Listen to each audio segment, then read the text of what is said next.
everybody. For those of you that don't know me, my name is Maddie. For those that saw my last video, welcome back. And this is What Would Mommy Do?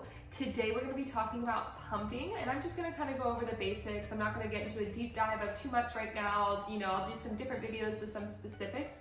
But right now I just kind of wanted to go over the basics of pumping, what I've learned, what's been helpful, at home as a working mom, and just, the different ins and outs of what I've done. My baby's 7 months old, so I've been doing this for a few months now and just, learned a little tips and tricks that I'd like to share. For my main pump, I have the Medela Pump In Style. These are the actual pump pieces, just pretty basic parts. I know I've seen Spectra is another common brand and it looks a little bit different. I kind of like the simplicity of this one. This is one super important thing that I want to go over. And again, I may do a deeper dive video into this, is flange sizes. But so the flange is this piece that actually goes onto your breast. And I feel like something no one really talks about is that they come in different sizes. So the size that actually comes with your pump, and I believe most pumps, is going to be a 24 millimeter. It looks like this, and I don't know the actual stats. I'm not, I don't do this for a living. I don't look into all these stats, but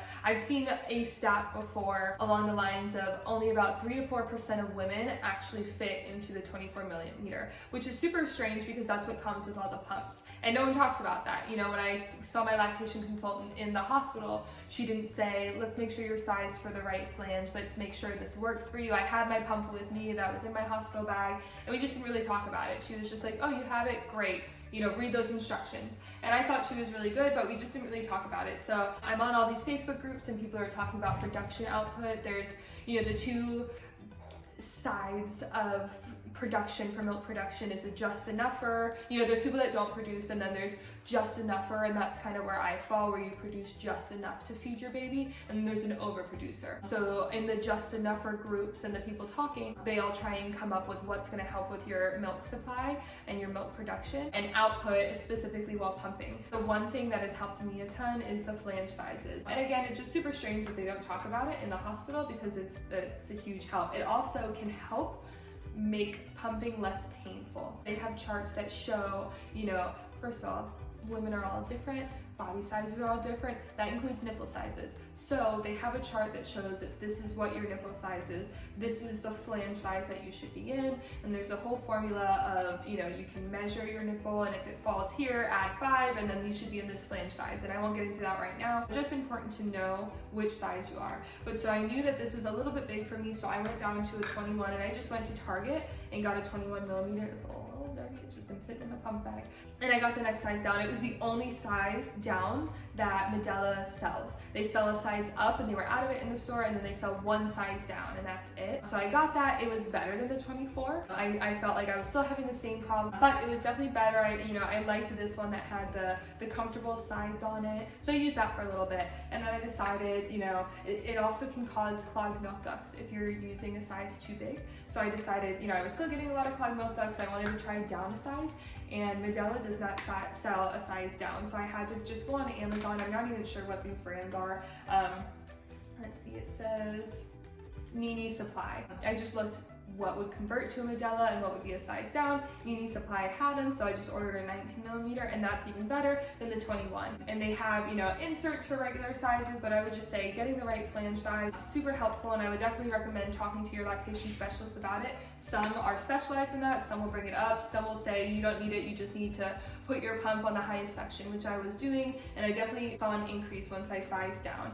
So that's really important. If your lactation consultant doesn't really know about it or says it's not important, I would really recommend joining there's a bunch of breastfeeding support groups on Facebook, and that's where I really learned about it. People post pictures and they'll say, does this fit properly? And people will comment very quickly to say that's too big or that's too large, or what your estimate size is. So I would definitely recommend that, especially if you have a lactation consultant that does not really, know too much about it or says it's not important, or if you just forget, you just gave birth and you're sleep deprived already. If you forget to bring it up, I would definitely, just do some research on that. One super important thing is to get a pumping bra. Everyone talks about getting a nursing bra if you're breastfeeding that just kind of unclips at the top here, and you can put it down so you're able to breastfeed your baby.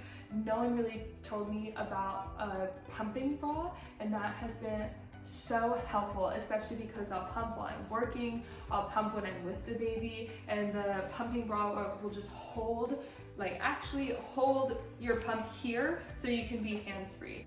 So I literally used to hold when I was pumping, specifically at work, like at my desk. I would just sit there and hold my pumps like this, or even like at nighttime in bed or whatever. And that, I mean, super not relaxing at all. Sometimes I would try and like hold one up against the desk so I could answer the phone or be on my phone or anything like that. And it was just super uncomfortable. Not, you know, you're already, pumping's not the most fun thing in the world, so you know the least you can do is be able to scroll on Facebook or whatever. And so the pumping bra, your hands free. You have it there, it holds it for you, and then you just have use of your hands.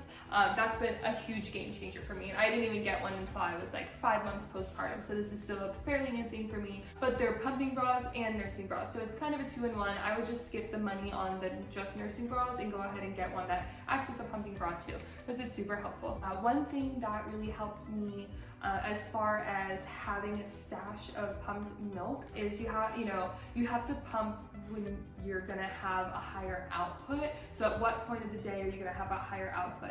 When I started, and first off, I was super freaked out when it came to pumping. This is my first baby, I didn't know what to expect, and I was kind of grossed out by the whole thing, which sounds strange, especially because I've been on this whole all natural vibe, but I was just super, I was the first in my friend group to go through this. I was super freaked out by it. I didn't want to look when I was pumping. I didn't want to look down and see milk coming out of me. I was super grossed out about it, so I used to just look up when it came to putting milk in the bags.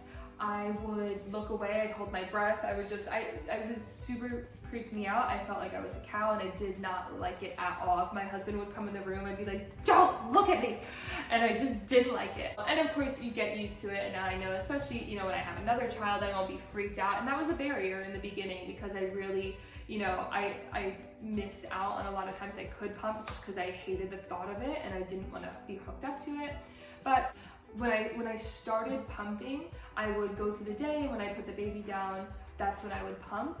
And I would only get like an ounce, maybe 2 on a lucky day. And I'd be like, wow, I'm really going through all this trouble just to get 2 ounces. And I was really worried about my production and am I not making enough? And it was just, a real concern for me. And I remember my mom telling me that, she stopped breastfeeding us because she wasn't making enough. And then of course people want to supplement with formula and all that. And it's just not something that I wanted to do.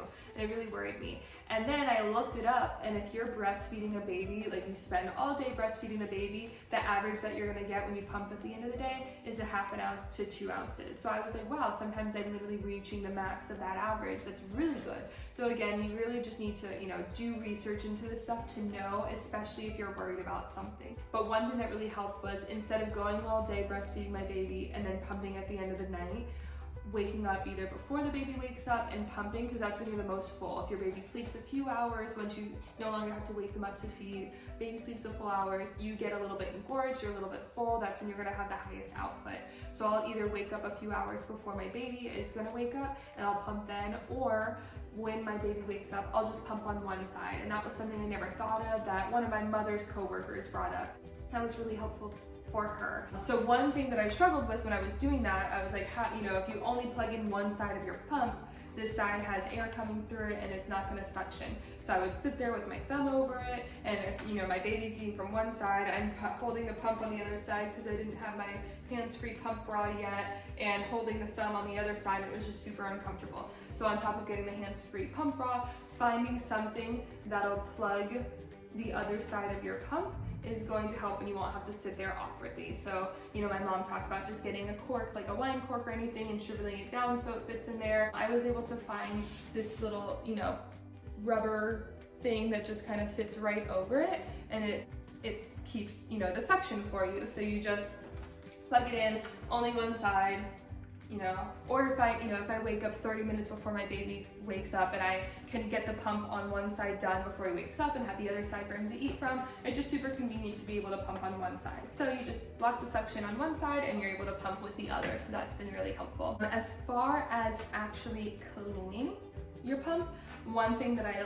love is these bottle brushes, and I literally just went to Ross and they have them. They're like $3 or $4, but the bottle itself it just makes it really easy. You just go in and you're able to turn it all around. Whereas a normal sponge, it would just be harder to get in there and make sure you're cleaning it properly. So the bottle brush, again, really inexpensive. I definitely recommend that. The next, one of the biggest things I can talk about is just making sure you have a good pump schedule. Some people, especially stay-at-home moms, if they never have to leave their baby, some people don't feel the need to have a milk stash in the freezer, and that's wonderful. I saw a quote the other day that says, feed your baby, not your freezer, and that's great. If that, if that's what works for you, that's wonderful. For me, I work full-time, so I knew when I was on my maternity leave that I need to build a freezer stash for someone else to be able to feed the baby, and being kind of just enough for middle of the night feeds. I normally take care of them because I would rather, baby feed from me rather than feed from a bottle, and then I have to worry about replacing that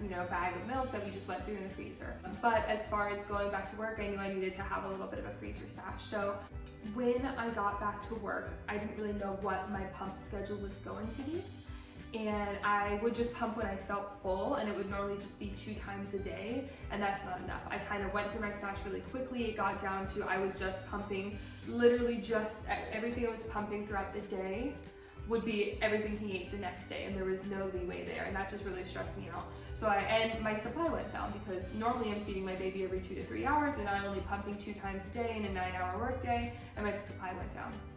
So I increased it to 3 times a day minimum, and I had to build my supply back up little by little, but I was able to do that. So I would say minimum, if you're working a regular 9-hour workday, and I know some people have longer shifts, nurses work 12 hours, and some people it won't be as easy. There's service industry workers, and you have to worry about customers, and not everyone has the same freedom as I do with my job. But for me, I make sure I pump at least 3 times a day, and that's just super important for me to be able to build up my stash. And I make sure I pump about every 3 hours. And then I also, in the mornings, again, it may be later for some people whose babies are sleeping through the night, or mostly sleeping through the night for the most part, and we're in a little bit of a sleep regression right now, but for the most part, my baby sleeps, 10 to 12 hours through the night, and I've worked it out, so when I'm up getting ready for work, he is still sleeping during that time. So when I wake up, and that is when I'm the most full, I pump, and that's 1 time, and then I pump 3 times during the day. Normally in the morning, I've gotten to the point where I'm making 2 bags of milk, like 2 meals for him. So every day I've gotten to the point where I'm adding 1 extra bag to our freezer stash, and that helps then with the sleep regressions that we're going through. I have some backup. So if he does wake up in the middle of the night and I have to feed him, and now I'm not producing as much in the morning, I still have that little bit of storage. But again, pump once in the morning when I wake up, and then 3 times during the work day.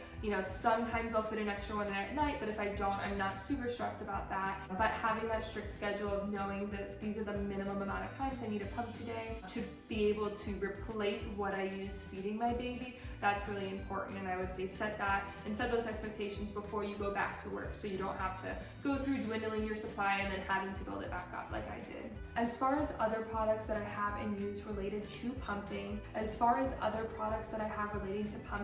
do have a few more things here. This is a manual pump, and this is an Auden manual pump. I just saw this on sale again at Ross or TJ Maxx, something like that, and I see people a lot of the times talking about a manual pump. Most people that I've seen will use the Medela manual pump, or just another brand. I haven't actually seen too many people talking about this, and I wasn't crazy about this. Some people love the manual pump, and they say that the suction works so much better, and then instead of taking 20 minutes to pump, they do have to sit there and manually do it, but they get the same output or higher output in a shorter amount of time. And some people say with an electric pump, they still feel kind of full afterwards, but with a manual one, they feel like they've emptied out completely and they're a lot more comfortable. I'm not sure as far as this pump or the others what the flange sizes are, or if you can change, but there's always inserts. Some people sell inserts that you can put in to make it the right flange size for you. But I do have this. I've used it a few times, especially if I still feel a little bit full, but I don't want to take out and wash all the parts and everything. To use the pump, I'll do this just to get a little bit out, but I haven't been super impressed with this. I do need to try the Medela one to try, but I do have that and have tried that. One thing that's really great is the Mom Cozy portable hands-free breast pump.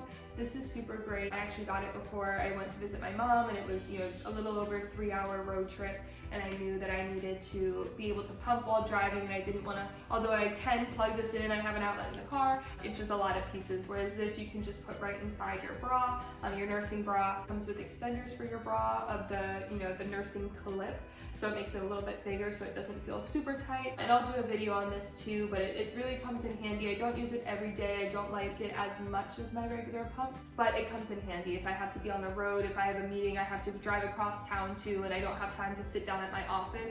I can just throw this on and, you know, and make it to my next destination. So it's definitely come in handy. It was also really great before I got my hands-free pump bra, when I didn't want to sit there with my pumps holding them. When I was at my office, I was able to put those on. It comes in handy for sure. And then the top thing I would say that helps, you know, along with pumping and breast milk production, and something that I really wish I started off using in the beginning, and I'm going to do a whole video on these, is going to be the Haakas. Haakas a brand, so I guess Haaka breast milk collector, but if you say Haaka, most people think of this, and this is super, super helpful. And then this is the Haaka Ladybugs, but these are just milk collectors that help with your freezer stash, help with you have a supply for your baby. And again, I'll do a whole video on how to use these and why they're super great, and just, you know, the different purposes, because they are 2 different things, but these are super, super wonderful. If you're wondering about getting a Haaka, if you're wondering, if you're making your registry and not sure what to put on it, make sure these are on them. Both of them, they make a bigger version of this. I have 2 of these, so I have one for each side. Definitely recommend getting these. So 2 other things that I want to talk about just really briefly is your, you know, when you're pumping, what breast milk bags you're using, and then just if you're, you know, if you are going to work, if you're a working mom like I am, how you're transporting everything every day. As far as breast milk bags, because I got the Medela Pump, I just naturally went with the Medela breast milk bags to begin with, and they look like this, and they're great. I would not pay attention to the measurements on the bag for any brand. They don't seem super accurate, so I would just measure them in the bottle that has the measurements on the side before you put it in the bag, and just make sure you write it at the top. But these have a little section where you can write the date and how much is in there. I've seen, and I have not experienced or done this myself or done any research into this, but I've seen people who write across the bag. You know, some come with little lines where you can put inspirational messages, or, you know, a note to yourself or anything, but I've heard that if you use a Sharpie or anything to write across the bag, that can leak into your milk, so I wouldn't recommend that. These are great, they're just a little bit pricey. So I ended up just getting the Target brand Up and Up. They have a different feel to them. They, you know, they feel kind of smoother, and they're not as stiff, but I haven't had any issues with them. Neither of them have had leaks or any problems for me. Both of them, this is just they're a lower price point, and I'm all about a deal, so I just go ahead and get the Target ones.